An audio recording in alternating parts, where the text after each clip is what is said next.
ॐ श्री परमात्मने नमः। अथ सप्तदशोऽध्यायः।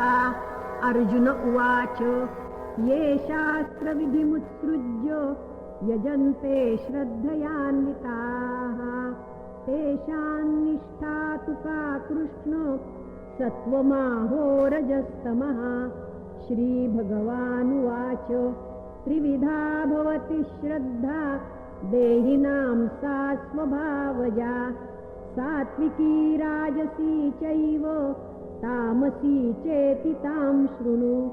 सत्त्वानुरूपा सर्वस्य श्रद्धा भवति भारत। श्रद्धामयोऽयं पुरुषो यो यच्छ्रद्धः स एव सः। यजन्ते सात्विका देवान् यक्षरक्षांसि राजसाः प्रेतान् भूतगणांश्चान्ये यजन्ते तामसा जनाः। अशास्त्रविहितं घोरं तप्यन्ते ये तपो जनाः दम्भाहङ्कारसंयुक्ता कामरागबलान्विताः कर्षयन्तः शरीरस्थं भूतग्राममचेतसः माञ्चैवान्तः शरीरस्थं तान् विद्यासुरनिश्चयान्।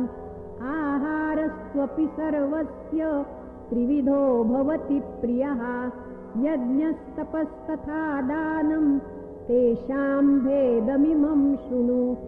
आयुस्सत्त्वबलारोग्य सुखप्रीतिविवर्धनाः रस्या स्निग्धा स्थिरारुद्या आहाराः सात्विकप्रियाः कट्वं ललवणात्युष्ण तीक्ष्णरूक्षविदाहिनः आहारा राजसस्येष्टा दुःखशोकामयप्रदाः।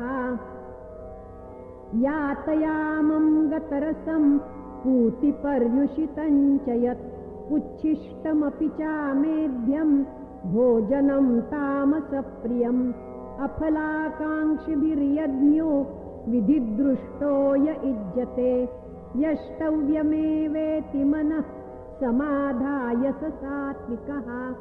अभिसन्धाय तु फलं दम्भार्थमपि चैव यत् युज्यते भरतश्रेष्ठ तं यज्ञं विद्धि राजसम्। विधिहीनमसृष्टान्नं मन्त्रहीनमदक्षिणं श्रद्धाविरहितं यज्ञं तामसं परिचक्षते। देवद्विजगुरुप्राज्ञ पूजनं शौचमार्जवं ब्रह्मचर्यमहिंसा च शारीरं तप उच्यते। अनुद्वेगकरं वाक्यं सत्यं प्रियहितं च यत् स्वाध्यायाभ्यसनं चैव वाङ्मयं तप उच्यते।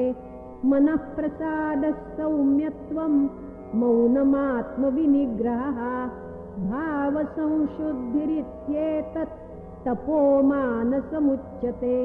श्रद्धया परया तप्तं तपस्तत्त्रिविधं नरैः अफलाकाङ्क्षिभिर्युक्तैः सात्विकं परिचक्षते। सत्कारमानपूजार्थं तपोदम्भेन चैव यत् क्रियते तदिह प्रोक्तं राजसं चलमध्रुवं। मूढग्राहेणात्मनो यत् पीडया क्रियते तपः परस्योत्सादनार्थं वा तत्तामसमुदाहृतं। दातव्यमिति यद्दानं दीयते नुपकारिणे देशे काले च पात्रे च तद्दानं सात्विकं स्मृतं। यत्तु प्रत्युपकारार्थं फलमुद्दिश्य वा पुनः दीयते च परिक्लिष्टं तद्दानं राजसं स्मृतम्। अदेशकाले यद्दानम् अपात्रेभ्यश्च दीयते असत्कृतमवज्ञातं तत्तामसमुदाहृतम्। ॐ तत्सत् इति निर्देशो ब्रह्मणस्त्रिविधः स्मृतः।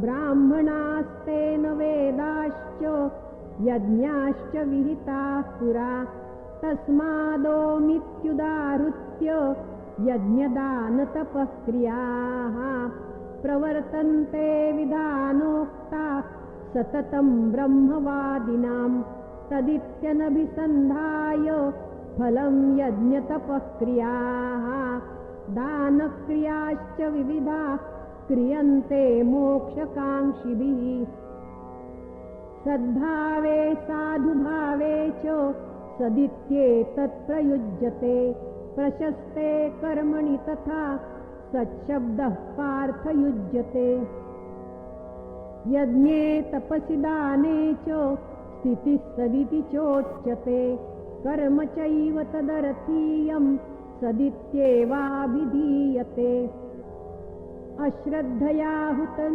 दत्तं तपस्तप्तं कृतं च यत् असदित्युच्यते पार्थ न च तत्रेत्यनो इह ॐ तत्सत् इति श्रीमद्भगवद्गीतासु उपनिषत्सु ब्रह्मविद्यायां योगशास्त्रे श्रीकृष्णार्जुनसंवादे श्रद्धात्रयविभागयोगो नाम 17ोऽध्यायः। श्रीकृष्णार्पणमस्तु।